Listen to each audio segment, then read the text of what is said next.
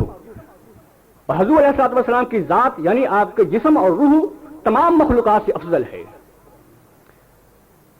تو اب سوال یہ پیدا ہوتا ہے کہ عالم برزخ میں حضور علیہ الصلوۃ والسلام کی روح جو ہے وہ کہاں ہے؟ جب لوگ اس دنیا سے جاتے ہیں ان کی روح اعلیٰ علیین میں رکھی جاتی ہے، نیک لوگوں کی روحیں جنت میں رکھی جاتی ہیں یا اعلیٰ علیین میں رکھی جاتی ہیں، لیکن حضور علیہ الصلوۃ والسلام کی روح اس دنیا سے پردہ فرمانے کے بعد کہاں ہے؟ اب دیکھیے ساری مخلوق حتیٰ کہ جنت اور اعلیٰ علیین وہ کم درجے کی ہیں، اور حضور علیہ الصلوۃ والسلام کا جسم اور روح سب مخلوقات سے اعلیٰ ہے۔ تو معلوم یہ ہوا حضور علیہ الصلوۃ والسلام کی روح کے لیے اعلیٰ ترین مقام آپ کا جسم ہے۔ تو اس وقت حضور علیہ الصلوۃ والسلام روضہ اقدس میں اپنے جسم کے ساتھ حیات ہیں۔ اب یہ ایک اور سوال پیدا ہوتا ہے کہ قبر بظاہر تو ایک 6 فٹ کا گڑھا ہے، یہ کیسے 6 فٹ کے گھڑے سے انسان مشاہدہ کر سکتا ہے؟ تو یہ غلط فہمی ہے۔ قبر سے مراد عالم برزخ ہے، اور عالم برزخ اس دنیا سے سامنے اتنا وسیع ہے جیسے سمندر ہوتا ہے۔ یہ دنیا عالم برزخ کے مقابلے میں قطرے کے برابر بھی نہیں ہے، وہ ایک وسیع دنیا ہے۔ اور کنز العمال کی حدیث ہے کہ مومن کی قبر جو ہے روضۃ من ریاض الجنہ، جنت کے باغوں میں سے ایک باغ بن جاتی ہے۔ جب مومن کی قبر جو ہے جنت کے باغوں میں سے ایک باغ ہے، ایک عام مومن کی قبر، تو اولیاء کرام کی قبر جنت کے اعلیٰ ترین حسین باغوں میں سے ایک باغ ہوگی، صحابہ کرام کی قبریں اس سے بھی اعلیٰ درجے کے باغوں میں سے ایک باغ ہوگی، انبیاء کرام کی قبریں بہترین باغات ہوں گی، اور سید انبیاء صلی اللہ تعالی علیہ وسلم کی قبر سب سے زیادہ حسین ترین باغ ہوگا۔ تو مدینہ منورہ میں جو روضہ انور ہے وہ جنت کے بہترین باغوں میں سے ایک باغ ہے، اور حضور اقدس علیہ الصلوۃ والسلام اپنے جسم سمیت وہاں حیات ہیں۔ یہی وہ معنی ہے کہ آپ کی برزخی زندگی آپ کی دنیا کی زندگی سے افضل ہے۔ اس کے تیسرے معنی یہ ہیں کہ آپ کی آخرت کی زندگی یعنی قیامت کا لمحہ قیامت کا میدان، وہاں جب آپ کی زندگی ہوگی وہ اس دنیا کی زندگی اور برزخ کی زندگی سے بھی اعلیٰ ہوگی. یعنی قیامت کے دن حشر کے میدان میں ساری کی ساری امتیں آپ کے در دولت پہ حاضر ہوں گی اور شفاعت کی بھیک مانگے گی. یہاں بہت سارے لوگ، دنیا میں بہت سارے لوگوں نے حضور علیہ الصلوۃ والسلام کا انکار کیا، رسالت کا انکار کیا، آپ کی تکذیب کی، آپ کو جھٹلایا. بلکہ آج کل بہت سارے ایسے لوگ ہیں جو حضور علیہ الصلوۃ والسلام کی شان میں کمی کرتے ہیں، آپ کے عیب بیان کرتے ہیں، معاذ اللہ ثم معاذ اللہ. لیکن قیامت کے دن اللہ تبارک و تعالیٰ آپ کی شان کو اتنا اجاگر کر دے گا، آپ کی عظمت کو اتنا اجاگر کر دے گا کہ ساری کائنات دیکھے گی. اس وجہ سے فرمایا آپ کی آخرت کی زندگی پہلے کی زندگی سے بہتر ہے. اور قیامت کے لمحے میں اللہ تبارک و تعالیٰ شفاعت کبریٰ کے مقام پہ حضور علیہ الصلوۃ والسلام کو عطا فرمائے گا، مقام پہ وہاں رکھے گا، آپ کو شفاعت عطا کی جائے گی، مقام محمود عطا کیا جائے گا، حوض کوثر عطا کیا جائے گا، مقام وسیلہ عطا کیا جائے گا. حضور علیہ الصلوۃ والسلام تمام انبیاء کی گواہی دیں گے، آپ کی امتی تمام امتوں کی گواہی دیں گے. یہ آپ کو عظمتیں دی جائیں گی، یہ اوصاف و کمالات دیے جائیں گے. اس وجہ سے فرمایا کہ آپ کی بعد کی زندگی پہلی زندگی سے بہتر ہے، آپ کی آخر زندگی اس زندگی سے بہتر ہے. اس کے بعد ایک بہت پیارا نقطہ ہے، فرمایا کہ جو لوگ حضور علیہ الصلوۃ والسلام کے دامن سے وابستہ ہو جاتے ہیں ان کی آخر کی زندگی دنیا کی زندگی سے بہتر ہو جائے گی. جو لوگ اللہ کے پیارے حبیب علیہ الصلوۃ والسلام سچا عشق کرتے ہیں، آپ کی سنتوں کا اتباع کرتے ہیں، ان کی آخر کی زندگی دنیا کی زندگی سے بہتر ہوگی.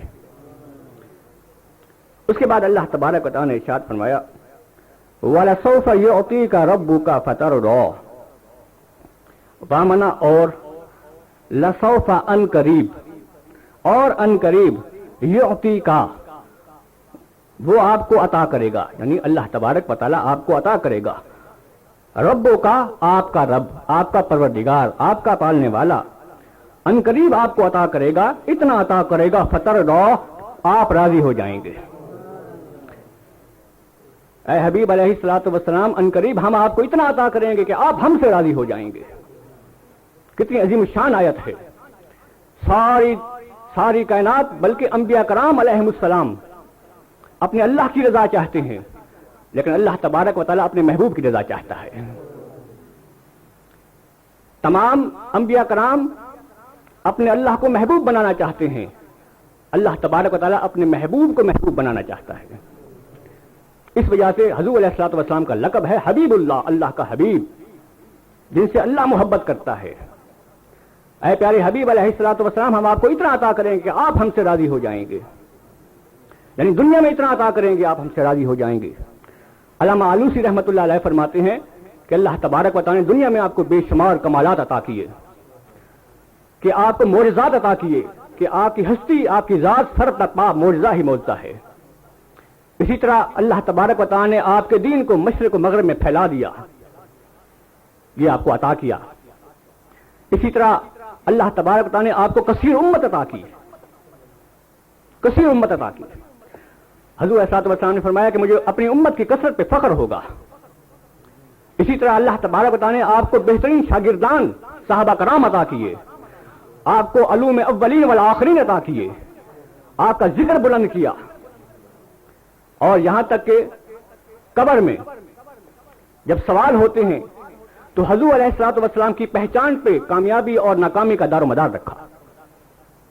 کہ آخری سوال ہوتا ہے ما کنت تقول فی ھذہ الرجل، کہ حضور اقدس صلی اللہ تعالی علیہ وسلم کا چہرہ مبارک دکھایا جاتا ہے اور پوچھا جاتا ہے کہ ان ہستی کے بارے میں تو دنیا میں کیا کہا کرتا تھا. تو جو لوگ اس دنیا میں حضور علیہ الصلوۃ والسلام کی شان بیان کرتے ہیں وہ کامیاب ہو جائیں گے، اور جو لوگ اس دنیا میں آقا علیہ الصلوۃ والسلام سے دور ہو جاتے ہیں یا آپ کے عیب بیان کرتے ہیں وہ ناکام ہو جائیں گے. اسی طرح روز انور مدینہ پاک، وہاں صبح و شام ہر وقت 70,000 فرشتے آتے ہیں اور درود و سلام کے تحفے پیش کرتے ہیں. جنات و انسان آتے ہیں اور درود و سلام کے تحفے پیش کرتے ہیں.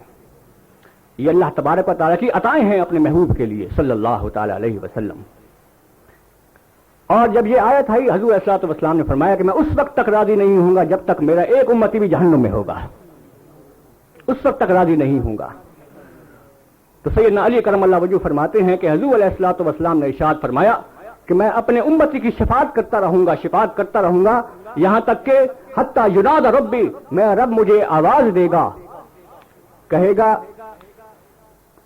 ارضیت یا محمد صلی اللہ تعالی علیہ وسلم، اے میرے پیارے محبوب صلی اللہ تعالی علیہ وسلم، کیا اب آپ راضی ہو گئے ہیں؟ حضور علیہ الصلوۃ والسلام نے فرمایا میں کہوں گا فاقول نعم، ہاں میرے پروردگار میں راضی ہو گیا ہوں. یعنی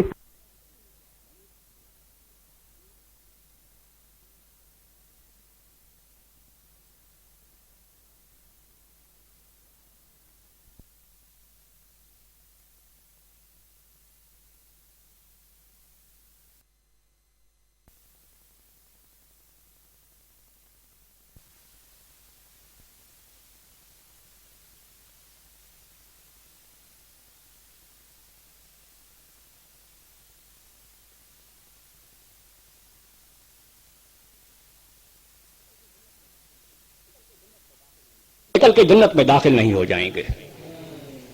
امام باقر رحمت اللہ علیہ فرماتے ہیں کہ پوری قرآن میں سب سے زیادہ امید افزا آیت یہی ہے وَلَسَوْفَ يُعْطِيكَ رَبُّكَ فَتَرْضَىٰ. سب سے زیادہ امید افزا آیت یہی ہے. بلکہ ایک مرتبہ آقا علیہ الصلوۃ والسلام نے اپنے ہاتھ اٹھائے اور رو رو کے فرمایا اللہم امتی امتی، اے میرے اللہ میری امت میری امت میری امت کو بخش دے، میری امت کو بخش دے. یہاں تک کہ آپ رونے لگے. اسی وقت اللہ تبارک و تعالی نے اپنے پیارے فرشتے سیدنا جبرائیل علیہ السلام کو بھیجا اور کہا جا کے میرے پیارے محبوب علیہ الصلوۃ والسلام کو تسلی دو، انا سنردیک فی امتک، اے میرے پیارے محبوب علیہ الصلوۃ والسلام آپ پریشان نہ ہوئیے، میں آپ کی امت کے بارے میں آپ کو راضی کر دوں گا، آپ کو پریشان نہیں ہونے دوں گا. وَلَسَوْفَ يُعْطِيكَ رَبُّكَ فَتَرْضَىٰ، ہم آپ کو اتنا عطا کریں گے آپ ہم سے راضی ہو جائیں گے. اور آخرت میں اللہ تبارک و تعالیٰ آپ کو مقام محمود عطا کریں گے، جیسے کہ میں نے تذکرہ کیا، حوض کوثر عطا کریں گے، مقام شفاعت عطا کریں گے، مقام وسیلہ عطا کریں گے. آپ کی شان بیان کی جائے گی، وہاں آپ کی نعت گوئی ہوگی. تمام مخلوقات جن انس فرشتے اس کے علاوہ جتنی مخلوقات ہیں آپ کی نعت بیان کریں گے، آپ کی شان بیان کریں گے. تو اس آیت سے بہت سارے نکات علماء کرام نے فرمائے ہیں کہ پہلا یہ کہ اللہ تبارک و تعالیٰ اپنے محبوب کی رضا چاہتا ہے صلی اللہ تعالی علیہ وسلم. دوسرا یہ کہ حضور علیہ الصلوۃ والسلام کے والدین جنتی ہیں، کیونکہ کوئی بیٹا اس بات پہ راضی نہیں ہوتا کہ اس کے والدین جہنم میں ہوں. اس وجہ سے جو لوگ یہ کہتے ہیں کہ معاذ اللہ ثم معاذ اللہ حضور علیہ الصلوۃ والدین کریمین کافر ہیں، تو اس آیت سے اس کی تردید ہو گئی کہ حضور علیہ الصلوۃ والسلام کے والدین جنتی ہیں. کیونکہ حدیث پاک ہے کہ حضور علیہ الصلوۃ والسلام نے اپنے والدین کو زندہ کیا، قبروں سے نکالا، ان کو کلمہ پڑھایا.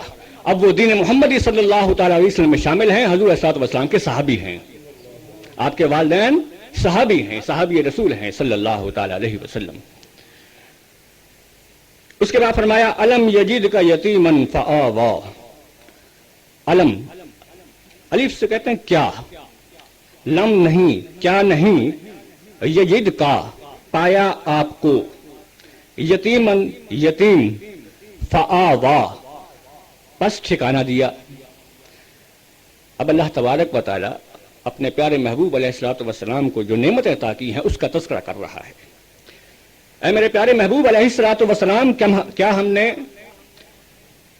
کیا آپ کو یتیم نہیں پایا، اس کے بعد آپ کو راہ نہیں دی، آپ کو ٹھکانہ نہیں دیا. یعنی حضور علیہ الصلوۃ والسلام جب ابھی 2 مہینے کے تھے اپنی ماں کے پیٹ میں، بی بی آمنہ رضی اللہ تعالی عنہ کے پیٹ میں، تو اس وقت آپ کے والد حضرت عبداللہ رضی اللہ تعالی عنہ وفات پا گئے مدینہ منورہ میں. اس کے بعد جب آپ 6 سال کے ہوئے تو آپ کی والدہ محترمہ حضرت بی بی آمنہ رضی اللہ تعالی عنہ وہ وفات پا گئیں. اس کے بعد جب آپ 8 سال کے ہوئے تو آپ کے دادا عبد المطلب وفات پا گئے، اور اس کے بعد آپ کے دادا نے اپنے بیٹے یعنی حضرت عبد المطلب جو حضرت علی رضی اللہ تعالیٰ عنہ کے والد ہیں ان کو وصیت کی کہ آقا علیہ الصلوۃ والسلام کی بہترین تربیت کرو. تو انہوں نے کمال مہربانی سے، کمال شفقت کے ساتھ آپ کی تربیت کی، آپ کی پرورش کی. تو یہاں یہ معنی ہے اے میرے پیارے محبوب علیہ الصلوۃ والسلام آپ بچپن میں یتیم تھے، اللہ تبارک و تعالیٰ نے حضرت عبد المطلب اور ابو طالب کے دل میں آپ کی محبت ڈال دی، اور آپ کی پرورش فرمائی. دراصل یہ پرورش ہماری طرف سے ہوئی, ہم نے آپ کو ٹھکانہ دیا, ہم نے آپ کی پرورش فرمائی. یہ اس کے معنی ہیں. یہاں یتیم کے ایک اور معنی بھی ہیں. یتیم سے مراد ہے در یتیم, بے مثل بے نظیر ذات. عربی زبان میں یتیم سے مراد بے مثل بے نظیر ذات, یعنی اے پیارے محبوب علیہ الصلوۃ والسلام, ہم نے آپ کو بے مثل بے نظیر پایا, فآوا, پس اپنے قرب خصوصی میں جگہ دی, آپ کو اپنی رحمت میں ڈھانپ لیا. یعنی حضور علیہ الصلوۃ والسلام کو اللہ تبارک و تعالی نے نبوت اور رسالت عطا کی. اس کے بعد فرمایا ووجدک ضالا فہدی, وہ منا اور, وجدک پایا آپ کو, ضالا اپنی محبت میں خود رفتہ پایا. اے پیارے محبوب علیہ الصلوۃ والسلام, ہم نے آپ کو اپنی محبت میں خود رفتہ پایا, فہدا, پس ہم نے آپ کو اپنی طرف راہ دی. یہ اس کے معنی ہے. اس آیت کے معنی میں بہت سارے لوگوں نے غلطی کی ہے, مفسرین نے, خاص طور پہ دیوبندی اور وہابی حضرات نے. مولوی عبد الباجد دریابادی لکھتا ہے کہ معاذ اللہ ثم معاذ اللہ, ہم نے آپ کو بے خبر پایا. اسی طرح مولوی اشرف علی تھانوی لکھتا ہے کہ ہم نے آپ کو ناواقف پایا. اس طرح کچھ مفسرین نے لکھا ہے ہم نے آپ کو معاذ اللہ گمراہ پایا, ثم معاذ اللہ گمراہ پایا. تو یہ تمام ترجمے جو ہیں یہ غلط ہیں. آیا حضرت امام اہل سنت احمد رضا بریلوی رحمۃ اللہ علیہ نے اس کا بہترین ترجمہ کیا ہے, ووجدک ضالا فہدی, ہم نے آپ کو اپنے عشق میں وارفتہ پایا, پس اپنی طرف راہ دی, اپنا دیدار عطا فرمایا. یہ اس کے صحیح معنی ہے. امام راضی رحمۃ اللہ نے یہی معنی کیا ہے کہ ہم نے آپ کو اپنی محبت میں وارفتہ پایا, پس آپ کو شریعت کی راہ دکھائی, آپ کی شریعت کے احکام بتائے. صوفیہ کرام فرماتے ہیں ووجدک ضالا, ہم نے آپ کو جذب میں پایا, اللہ کے عشق میں مجذوب پایا, فہدا, پس اپنی طرف آنے کا سلوک عطا کیا, یعنی کہ راستہ عطا فرمایا. یعنی اللہ تبارک و تعالیٰ نے جب یہ دیکھا کہ حضور علیہ الصلوۃ والسلام میرے عشق میں مبتلا ہیں, میری محبت میں وارفتہ ہیں, تو اللہ تبارک و تعالیٰ نے معراج کے موقع پہ اپنے پیارے حبیب علیہ الصلوۃ والسلام کو بلوایا اور اپنا دیدار عطا فرمایا. اسی طرح ایک اور معنی حضرت علامہ علوسی رحمۃ اللہ علیہ بیان کرتے ہیں کہ یہاں ڈال سے مراد ایک درخت ہے. اس طرح ایک وسیع صحرا ہوتا ہے, صحرا میں ایک درخت کھڑا ہوتا ہے, اس درخت کو دیکھ کے لوگ جان لیتے ہیں کہ ہماری منزل یہی ہے, یعنی نشان ہدایت. تو یہاں اللہ تبارک و تعالیٰ نے ارشاد فرمایا اے پیارے حبیب علیہ الصلوۃ والسلام, آپ کی ذات مقدس ایک نشان ہدایت ہے, بالکل اس درخت کی طرح جو ایک وسیع صحرا میں اکیلا کھڑا ہوتا ہے کہ لوگ اس کو دیکھ کے ہدایت پاتے ہیں. آپ صلی اللہ تعالی علیہ وسلم کی ذات مقدس ایک نشان ہدایت ہے جو سارے عالم کے لیے راہ ہدایت ہے, سارے عالم کو ہدایت دیتی ہے. یعنی آپ علیہ الصلوۃ والسلام کی ذات مقدس کے ذریعے تمام مخلوقات کو ہدایت نصیب ہو رہی ہے. اس کے ایک یہ معنی بھی ہیں. اس کے بعد فرمایا ووجدک عائلا فاغنی, اور ہم نے آپ کو عائلا حاجت مند پایا, فاغنی, پس غنی کر دیا. ووجدک, اور پایا آپ کو عائلا حاجت مند, فاغنی, آپ کو غنی کر دیا. یعنی حضور علیہ الصلوۃ والسلام جب آپ نے اظہار نبوت کیا اس وقت آپ کے پاس کچھ نہیں تھا, تو حضرت خدیجہ رضی اللہ تعالی عنہا جو آپ کی پہلی بیوی تھی, انہیں سارا مال آپ کے حوالے کر دیا, اور یہاں تک کہہ دیا کہ یہ سارا مال آپ کا ہے, آپ اس کے مالک ہیں, آپ اس کو جیسے چاہیں تقسیم فرمائیں. اور اس کے بعد حضرت ابوبکر صدیق اور سیدنا عثمان غنی رضوان اللہ اجمعین نے اپنا مال حضور علیہ الصلوۃ والسلام کی ذات مقدس پہ خرچ کیا, قربان کر دیا. تو اس وجہ سے اللہ تعالیٰ نے فرمایا ہم نے آپ کو حاجت مند پایا, فاغنی, آپ کو غنی کر دیا. اب یہاں ایک سوال پیدا ہوتا ہے کہ حضور علیہ الصلوۃ والسلام کو اگر امیر کیا گیا تو ان لوگوں کے ذریعے نہیں میرے دوستو, یہ ان لوگوں کی خوش نصیبی ہے کہ انہوں نے حضور علیہ الصلوۃ والسلام کی خدمت کی. یہ سیدنا ابوبکر صدیق کی, سیدنا عثمان غنی رضی اللہ تعالیٰ عنہم اجمعین کی یہ خوش نصیبی ہے کہ انہوں نے حضور علیہ الصلوۃ والسلام کی ذات مقدس پہ اپنا مال خرچ کیا. یہ بالکل اسی طرح ہے جس طرح ایک سعادت مند بیٹا اپنے باپ پہ مال خرچ کرتا ہے, یا جس طرح رعایا جو ہے اس کی وجہ سے بادشاہ غنی ہوتا ہے. تو بادشاہ کی فضیلت اپنی جگہ پہ ہے، باپ کی فضیلت اپنی جگہ پہ ہے. بیٹا جب باپ پہ خرچ کرتا ہے تو اصل میں یہ مال جو ہے یہ باپ کا حق ہوتا ہے. تو اس وجہ سے اللہ تبارک و تعالیٰ نے ارشاد فرمایا کہ ہم نے آپ کو غنی کیا ان لوگوں کے ذریعے. یہ ان لوگوں کی خوش نصیبی ہے کہ ان کی وجہ سے اللہ تبارک و تعالیٰ نے آپ کو امیر کر دیا ہے. اس کے دوسرے معنی یہ ہیں کہ اللہ تبارک و تعالیٰ نے آپ کے قلب کو غنی کر دیا ہے، غنائے نفس عطا کیا ہے کہ آپ دنیا کی طرف دیکھتے بھی نہیں ہیں. اللہ تبارک و تعالیٰ نے اپنے پیارے محبوب علیہ الصلوۃ والسلام کو زمین کے خزانوں کی کنجیاں عطا کر دی. زمین کے خزانوں کی کنجیاں عطا کر دی تھی، عرش و فرش کا مالک بنا دیا ہے.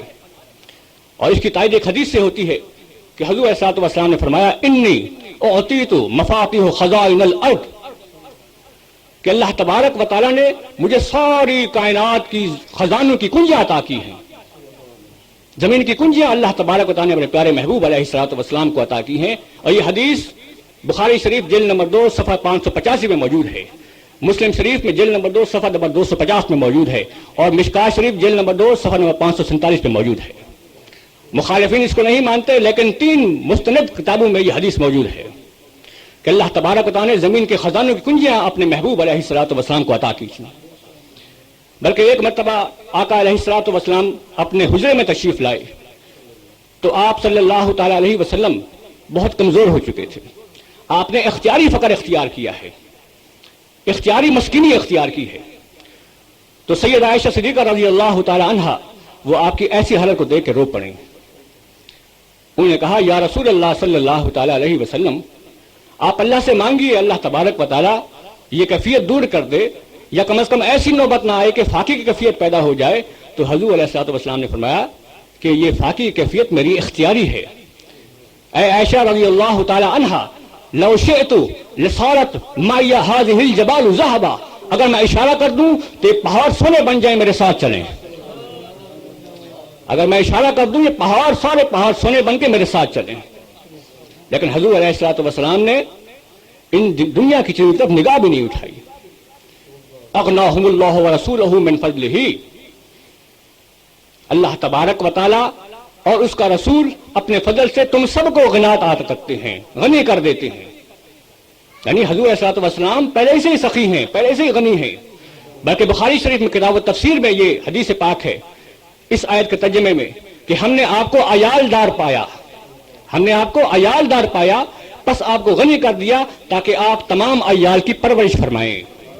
تو ساری مخلوق حضور علیہ الصلوۃ والسلام کا خاندان ہے. حضور علیہ الصلوۃ والسلام اپنے ساری مخلوق کی پرورش فرما رہے ہیں. ساری مخلوق اگر پڑھ رہی ہے تو در مصطفیٰ علیہ الصلوۃ والسلام سے پڑھ رہی ہے. یہی اس کے معنی ہے. ہم نے آپ کو ہر قسم کی غنائیت عطا کی ہے، ہر قسم کی نعمتیں عطا کی ہیں. اس کے بعد فرمایا فَأَمَّا الْيَتِيمَ فَلَا تَقْهَرْ، فَأَمَّا پس جو، الیتیمہ یتیم، فلا پس نہ، پس نہیں، تقہر دباؤ ڈالیے. پس جو یتیم ہے اس پہ دباؤ نہ ڈالیے. یعنی مراد یہ ہے اے محبوب علیہ الصلوۃ والسلام، جو یتیم آپ کے پاس آئیں ان کو مت جھڑکیے، ان پہ دباؤ نہ ڈالیے. یعنی ان کو عطا کیجئے، ان کے ساتھ محبت کا سلوک کیجئے. اصل میں یہ آیت جو ہے یہ حضور علیہ الصلوۃ والسلام کے ذریعے امت کے لیے پیغام ہے کہ جو بھی یتیم ہو اس کی پرورش کرنی چاہیے، اس کا مال جبرن یا ظلمن کھانا نہیں چاہیے. کیونکہ قرآن پاک میں ہے جو لوگ یتیم کا مال کھا لیتے ہیں ناجائز طور پہ وہ اپنے پیٹ کو آگ سے بھر رہے ہیں، وہ گویا اپنے پیٹ کو آگ سے بھرتے ہیں. اسی طرح حضور علیہ الصلوۃ والسلام کی بہت پیاری حدیث ہے کہ مسلمانوں میں سے بہترین گھر وہ ہے جس گھر میں یتیم کی بہترین پرورش ہوتی ہے، اور مسلمانوں میں سے بدترین گھر وہ ہے جس گھر میں یتیم کے ساتھ برا سلوک کیا جاتا ہے. بلکہ ایک اور حدیث ہے حضور علیہ الصلوۃ والسلام نے ارشاد فرمایا کہ جب کوئی شخص کسی یتیم کے سر پر محبت بڑا ہاتھ رکھتا ہے تو اس ہاتھ کے نیچے جتنے بال آتے ہیں اتنی اس کی نیکیاں بڑھ جاتی ہیں، اتنے اس کے گناہ کم ہو جاتے ہیں. اسی طرح ایک شخص آیا حضور علیہ الصلوۃ والسلام کے پاس کہ یا رسول اللہ صلی اللہ تعالی علیہ وسلم میرا دل سخت ہو گیا ہے. حضور علیہ الصلوۃ والسلام نے فرمایا کہ یتیم کے سر پہ محبت کے ساتھ ہاتھ پھیرا کرو اور مسکین کو کھانا کھلایا کرو، تمہارا دل نرم ہو جائے گا. اس کے بعد حضور علیہ الصلوۃ والسلام نے ارشاد فرمایا انا وقافل الیتیم فی الجنۃ کہاتین، کہ میں اور یتیم کی پرورش کرنے والا جنت میں اس طرح ساتھ ہوں گے جیسے یہ دو انگلیاں بالکل ساتھ ملی ہوئی ہیں۔ اتنی بڑی فضیلت ہے یتیم کی پرورش کی، یتیم کے ساتھ محبت کرنے کی۔ بلکہ حضور علیہ الصلوۃ والسلام کی ایک بہت پیاری حدیث ہے، فرمایا ان الیتیم اذا بکا، جب یتیم روتا ہے اہتز لبقائہ عرش الرحمن، عرش رحمان لرز جاتا ہے۔ یتیم کے رونے سے لڑنا چاہیے، ڈرنا چاہیے۔ یتیم کے رونے سے عرش رحمان کا عرش لرز جاتا ہے۔ وہ مظلوم ہے، اس کے ساتھ محبت بھرا سلوک کرنا چاہیے، پیار بھرا سلوک کرنا چاہیے۔ اس کے بعد فرمایا وَأَمَّا السَّائِلَ فَلَا تَنْهَرْ،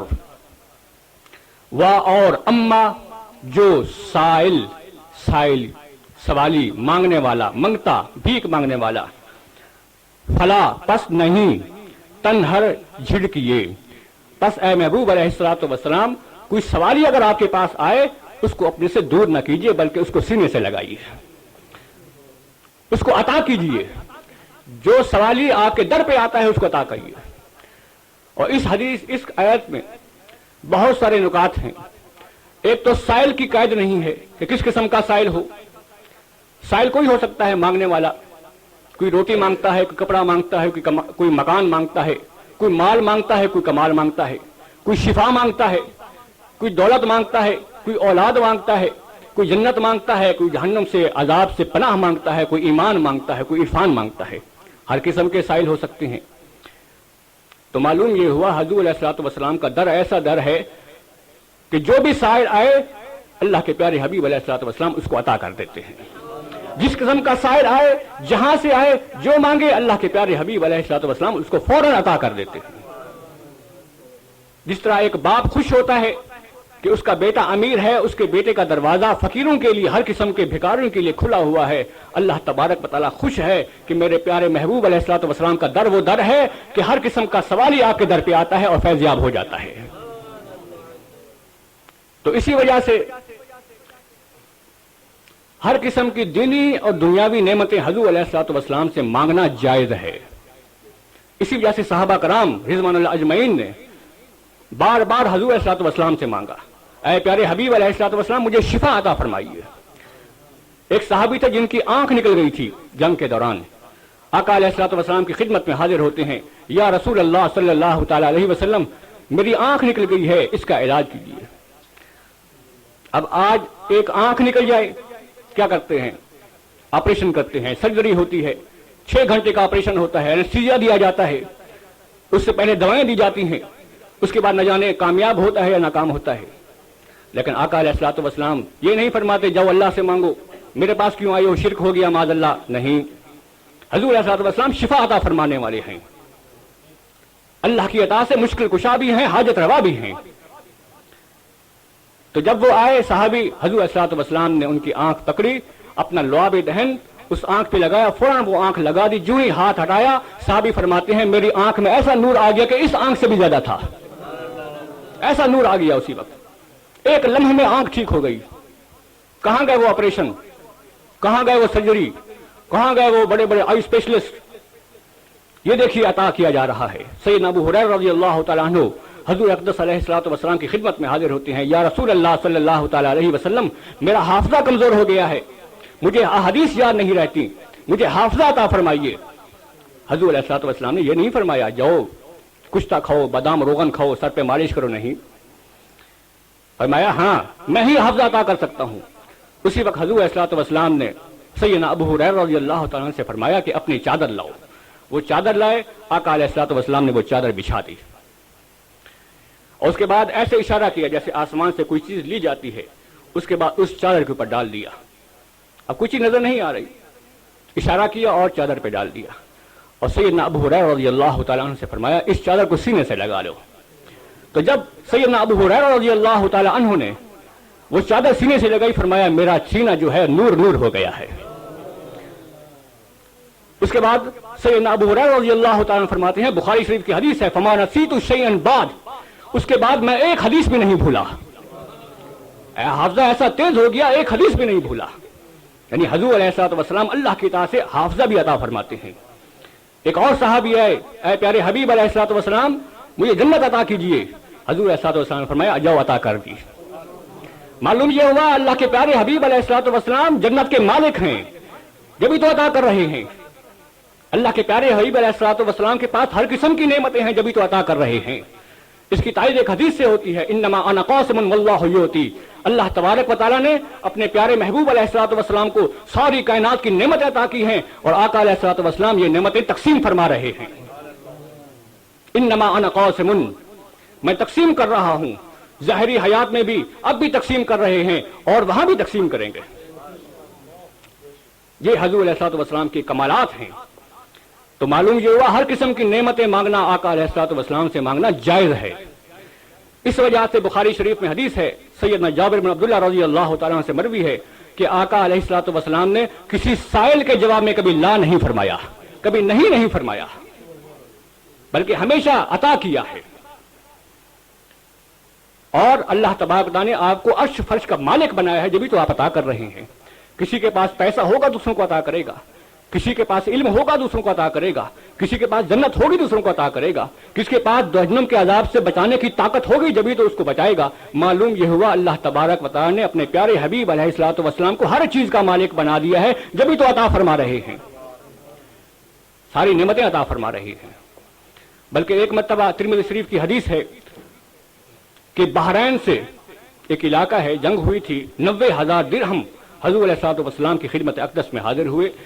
آقا علیہ الصلوۃ والسلام نے وہ درہم جو ہیں وہ ایک چٹائی پہ بچھا دیے، ڈال دیے، اور فجر سے لے کے ظہر تک وہ درہم اللہ کی راہ میں خرچ کرتے رہے، غریبوں کو دیتے رہے، مساکین کو دیتے رہے، یہاں تک کہ ظہر سے پہلے سارے 90,000 درہم جو ہیں وہ خرچ ہو گئے۔ تھوڑی دیر بعد ایک سائل آیا اور کہا یا رسول اللہ صلی اللہ علیہ وسلم میں غریب ہوں، مجھے عطا فرمائیے۔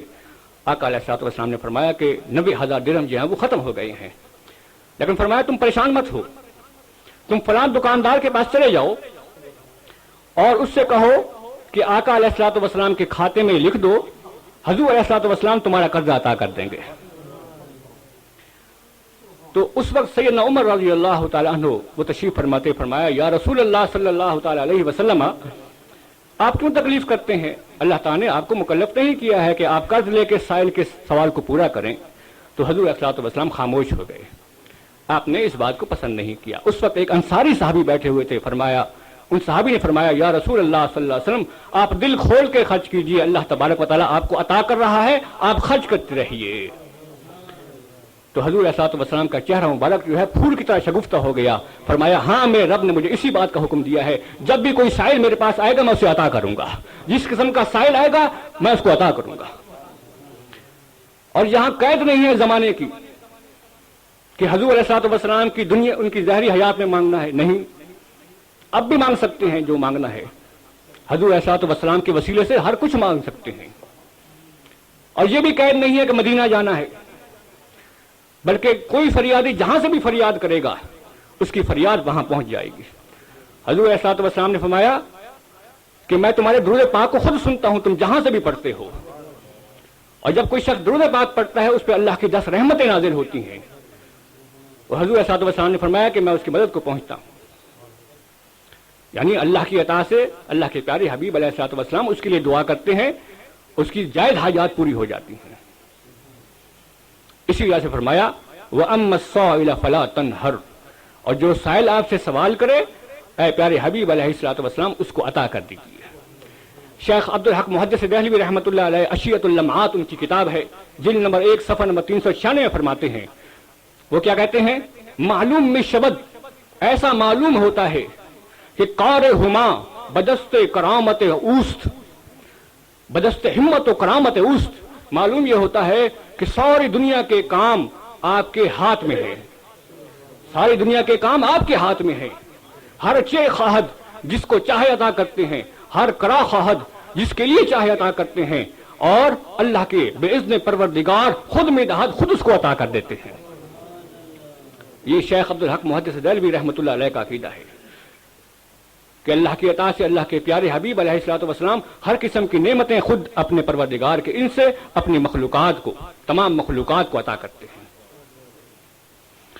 اس کے بعد آخری آیت ہے وَأَمَّا بِنِعْمَةِ رَبِّكَ فَحَدِّثْ، وَأَمَّا اور اما جو بنعمت نعمت رب کا، اپنے رب کی جو نعمت ہے جو اللہ نے یا آپ کے رب نے آپ کو عطا کی ہے، فحدث، پس اس کا چرچا کیجئے، اس کو بیان کیجئے۔ اے پیارے محبوب علیہ الصلوۃ والسلام، اللہ تبارک و تعالی نے جو آپ کو جو نعمتیں عطا کی ہیں اس کا خوب خوب چرچا کیجئے، لوگوں کو بتائیے، امت کو بتائیے۔ یہ اس کی آخری آیت ہے۔ اللہ تبارک و تعالی نے اپنے پیارے محبوب علیہ الصلوۃ والسلام کو 3 نعمتیں عطا کی ہیں۔ ایک ظاہری نعمتیں جیسے نبوت اور رسالت، جن کا ماننا ایمان ہے، یہ اللہ کے پیارے حبیب علیہ الصلوۃ والسلام نے تمام امت کو بتا دی ہیں۔ قرآن آیا، احکامات آئے، شریعت آئی، یہ اللہ کے پیارے حبیب علیہ الصلوۃ والسلام نے بیان کر دی۔ دوسری نعمتیں خفیہ نعمتیں ہیں۔ یہ وہ نعمتیں ہیں جو ہر کسی کو عطا نہیں کی جاتی، خاص خاص لوگوں کو عطا کی جاتی ہیں۔ یہ باطنی اسرار ہیں جو اولیاء کرام کو عطا کیے جاتے ہیں۔ اسی طرح ایک نعمت ہے سری نعمت، نعمت سریہ۔ یہ وہ خاص انعامات ہیں جو اللہ تبارک و تعالی نے اپنے پیارے محبوب علیہ الصلوۃ والسلام کو عطا کیے ہیں، اور یہ کسی کو معلوم نہیں ہے۔ اس کی تائید قرآن پاک کی اس آیت سے ہوتی ہے، سورۃ نجم کی آیت ہے، فَأَوْحَىٰ إِلَىٰ عَبْدِهِ مَا أَوْحَىٰ، کہ اللہ تبارک و تعالی نے اپنے پیارے حبیب کو وہ وحی کی جو وحی کی، اس کو کوئی نہیں جانتا۔ وہ کیا نعمتیں ہیں؟ ہمارے ہیتا ادراک سے باہر ہیں، ہمارے شعور میں نہیں آ سکتی۔ اس کے بعد فرمایا فحدث، ان کا تذکرہ کیجئے، لوگوں کو بیان کیجئے۔ زبان سے بیان کرنا چاہیے، حال سے بیان کرنا چاہیے، عمل سے بیان کرنا چاہیے۔ آقا علیہ الصلوۃ والسلام کی تمام سیرت، آپ کے اخلاق حسنہ تمام کے تمام کتابوں میں موجود ہیں۔ قرآن پاک آپ کی نعت ہے، احادیث مبارکہ آپ کی نعت ہیں، آپ کی شان بیان کرتی ہیں، آپ کی سیرت کے اجلے اور یہ روشن پہلو بیان کرتی ہیں۔ اسی طرح اس میں ایک سبق ہے امت کے لیے کہ اللہ تبارک و تعالی نے ہمیں جو نعمتیں عطا کی ہیں وہ ہمیں بیان کرنی چاہیے، ان کو اظہار کرنا چاہیے۔ مثال کے طور پہ اگر ہمارے پاس صحت کی نعمت ہے تو اس نعمت کا شکریہ اس طرح ادا کرنا ہے کہ ہم اس صحت کو یا جوانی کو اللہ کی فرمانبرداری میں خرچ کریں، عبادات کریں، ذکر اذکار کریں، اللہ کی نافرمانی میں خرچ نہ کریں۔ اگر ہمیں علم کی دولت عطا کی ہے تو اس علم کو پھیلائیں، لوگوں کو گمراہی سے بچائیں۔ اسی طرح اگر کسی کے پاس مال کی دولت ہے تو اللہ و اللہ کے رسول علیہ الصلوۃ والسلام کی رضا کے لیے اس مال کو اللہ کی راہ میں خرچ کر دینا چاہیے۔ یہ مال کی نعمت کا اظہار ہو رہا ہے، چرچا ہو رہا ہے، یہ نعمت کا شکر ادا ہو رہا ہے۔ اسی طرح جو میلاد کی محفلیں ہوتی ہیں یہ اصل نعمت ہے کہ ہم حضور علیہ الصلوۃ والسلام کی ولادت باسعادت کا تذکرہ کرتے ہیں، آپ کے اوصاف و کمالات بیان کرتے ہیں، یعنی حضور علیہ الصلوۃ والسلام بھی اللہ کی نعمت ہیں، اس کا چرچا کرتے ہیں، آپ کے شان بیان کرتے ہیں، کمالات بیان کرتے ہیں۔ اسی طرح عرس یا 11ویں شریف، یہ سارے کے ساری چیزیں ہیں، یہ کیا ہے؟ یہ بزرگان دین، ان کے کرامات، ان کے فضائل بیان کرنے کا اظہار ہے۔ ان کا بھی خوب خوب چندہ کرنا چاہیے، کیونکہ اللہ کے محبوب اصل میں اللہ کی نعمتیں ہیں، ان کو بیان کرنا چاہیے۔ اسی طرح جس طرح حضرت مجدد الفسانی رحمۃ اللہ علیہ نے اپنے مکتوبات میں اپنے آپ کو مجدد کہا ہے، قیوم کہا ہے، یہ اللہ تبارک و تعالی نے انہیں مقام قیومیت پہ فائز کیا تھا اور انہیں اس کا اظہار کیا کہ میں مقام مجددیت پہ فائز ہوں، مقام قیومیت پہ فائز ہوں۔ اسی طرح سیدنا شیخ عبد القادر جیلانی رحمۃ اللہ علیہ نے ایک فقرہ کہا تھا، قدمی ہاذہی علی رقبۃ کل ولی اللہ، کہ میرا قدم جو ہے تمام اولیاء کرام کی گردن پر ہے، یعنی وہ امام الاولیاء ہیں۔ یہ اللہ تبارک و تعالی نے ان کو اعزاز عطا فرمایا تھا کہ آپ امام الاولیاء ہیں، اور آپ نے اس کا اظہار کیا، اس نعمت کا اظہار کیا۔ اسی طرح حضور علیہ الصلوۃ والسلام کو بے شمار نعمتیں عطا کی گئی، اور آقا علیہ الصلوۃ والسلام نے ان نعمتوں کا خوب خوب اظہار کیا۔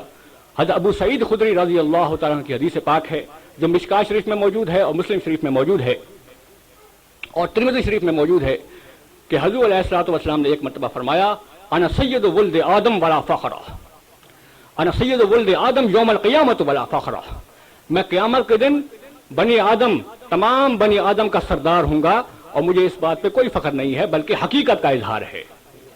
یہ اللہ تبارک و تعالی نے آپ کو جو نعمت عطا کی ہے اس کا چرچا کر رہے ہیں کہ میں تمام بنی آدم کا سردار ہوں، اور بنی آدم میں انبیاء کرام بھی شامل ہیں۔ مراد یہ ہے کہ آقا علیہ الصلوۃ والسلام انبیاء کرام کے بھی سردار ہیں۔ اس کے بعد فرمایا وَبِيَدِي لَوَاءِ الْحَمْدِ وَلَا فَخْرَ، اور قیامت کے دن حمد کا پرچم میرے ہاتھ میں ہوگا اور میں یہ بات فخریہ نہیں کہتا۔ اس کے بعد فرمایا وَمَا مِن نَبِيٍّ يَوْمَئِذٍ آدَمُ فَمَن سِوَاهُ إِلَّا تَحْتَ لِوَائِي، اور قیامت کے دن آدم علیہ السلام سے لے کر تمام انبیاء کرام اللہ کے پیارے حبیب علیہ الصلوۃ والسلام کے اس حمد کے پرچم کے نیچے ہوں گے۔ اس کے بعد فرمایا وَأَنَا مَن تَنشَقَّ عَنْهُ الْأَرْضُ وَلَا فَخْرَ، اور میں سب سے پہلے ہوں گا جو زمین سے نکلوں گا، یعنی قبر سے سب سے پہلے حضور علیہ الصلوۃ والسلام نکلیں گے۔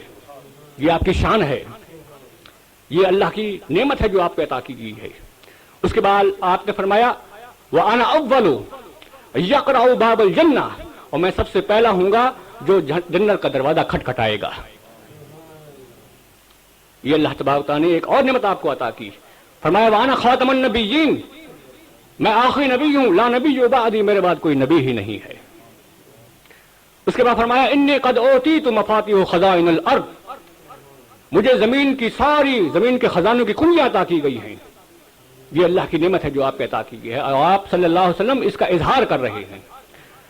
اس کے بعد فرمایا ان اللہ زوالی الارض، اللہ تبارک و تعالیٰ نے میری یہ ساری زمین کو کھول دیا ہے، وسیع کر دیا ہے، بلکہ ساری زمین کو میرے سامنے کر دیا ہے۔ فرمایا فرأیت مشارقہا و مغاربہا، میں نے تمام مشرق دیکھ لیے ہیں اور تمام مغرب دیکھ لیے ہیں۔